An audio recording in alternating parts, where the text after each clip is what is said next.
அன்பியும் YouTube இல்லந்தோறும் இறைசாட்சி, உள்ளந்தோறும் மகிழ்ச்சி. நாம் இங்கேயே இருப்பது நல்லது. தெய்வமே உம்மோடு இணைந்திருப்பது எப்பொழுதுமே நல்லது.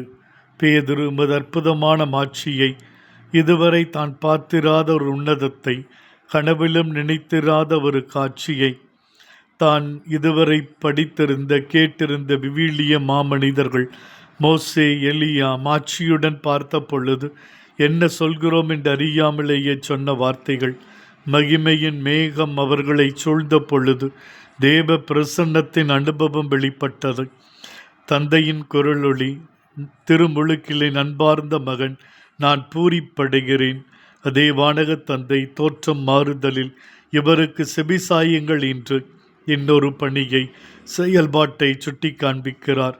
இவருக்கு செபிசாய்ப்பதுதான் வாழ்வின் லட்சியம் என்று வெளிப்படுத்துகிறார். செவிசாய்ப்பது என்பது ஆண்டவரே உம் காலடிகளை பின்தொடர்வதுதான். சிலுவையோ பாரமோ சாவோ எது இருந்தாலும் அது உமக்கு பின்னால் நம்பிக்கையோடு வருவதுதான். இந்த பின் செல்லுதலில் முது துணையும் பாதுகாப்பும் என்றும் உண்டு என்று நம்ப வேண்டும். ஆண்டவரே, நாங்களும் உருமாற வேண்டும். பழைய பலவீனமான வாழ்வு மாற வேண்டும். சீடத்துவ வாழ்வில் இணைய வேண்டும். ஒரு புதிய மாதத்தை கொடுத்திருக்கிறீர். இந்த மாதம் முழுவதும் உடைய அருட்கரத்தின் வலிமையில வழி நடத்தும் சுவாமி. இந்த அன்பியம் யூடியூப் சேனலை நீங்கள் ஷேர் பண்ணுங்க, சப்ஸ்கிரைப் பண்ணுங்க, லைக் பண்ணுங்க. Wish you all the best.